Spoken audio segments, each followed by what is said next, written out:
इस्तेमाल करें और बैल के बजाय दरवाजा नॉक कर लें।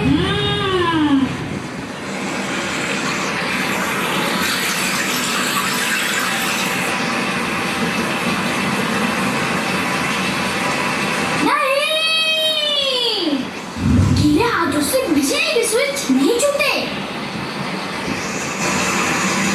आओ रेस लगाते हैं और उस पोल को छू कर आते हैं।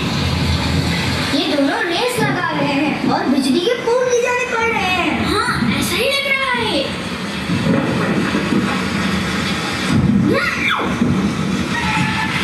बारिश के मौसम में बिजली के पोल के करीब नहीं जाना चाहिए और रेस तो वैसे भी नहीं लगानी चाहिए। इससे आपको या किसी दूसरे को नुकसान पहुंच सकता है।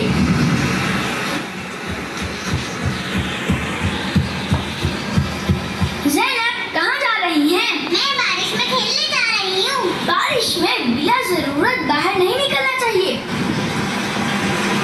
अस्सलाम वालेकुम वरहमतुल्लाहि वबरकातुहू। वालेकुम अस्सलाम वरहमतुल्लाहि वबरकातुहू। कहाँ जा रहे हैं बबलू भाई?